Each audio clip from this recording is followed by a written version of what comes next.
Game 3 of the Warriors T-Wolves series was a thriller that went down to the wire. It ended in the Wolves finishing strong and the Warriors taking the loss back home in San Francisco. Let's talk about it. Both teams didn't play super amazing, but it was the stars for both teams which led the push for both of them to make it to where they did in this game. Starting with the Wolves, Julius Randle has been having a great playoff run this season, and this game was nothing short of that. He had a triple-double with 24 points, 10 rebounds, and 12 assists, and he was taking shots from pretty much everywhere in the game. The only thing that wasn't falling for him consistently was his three, but besides that, he was a threat when he was back to the basket, in the mid-range. He had an overall amazing game.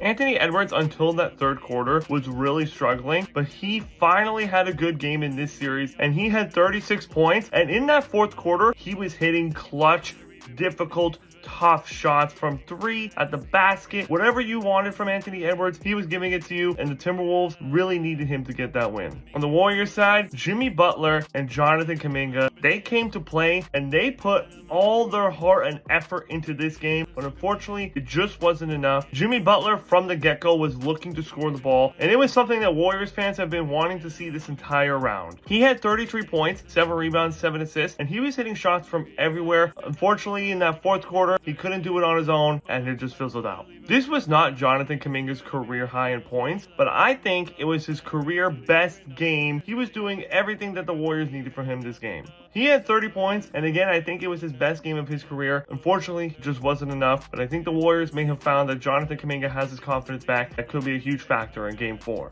The rest of the Warriors in this game really left Jonathan Kuminga and Jimmy Butler out to dry. Brandon Podziemski has been really struggling in this playoff run, and this game was similar to what it's been. He was 1 of 10 from the field, and he just can't find any sort of rhythm in this series, and it's been something that the Warriors have really needed, especially with Curry being gone. His absence on the scoring front has left a lot to be desired. He's doing other things like playing defense and being a good rebounding guard like he always has been, but we could really use his scoring punch. Buddy Hield is the last Warrior I'm going to talk about, and he had a great game up until final minutes of that fourth quarter, and he decided to take what I think was a really rushed, unnecessary three when the Warriors could have gone for two or could have gotten a better look because there was enough time on the clock. It was a frustrating shot and a frustrating thing to watch, but hopefully the Warriors can build off the small wins that they got in this game and go and get a win in Game 4. We need to win Game 4 if we want to even have a chance of seeing Curry back in this series. Curry is not going to be back until Game 6 at the earliest, so if the Warriors want any life in this series, Game 4 is pretty much win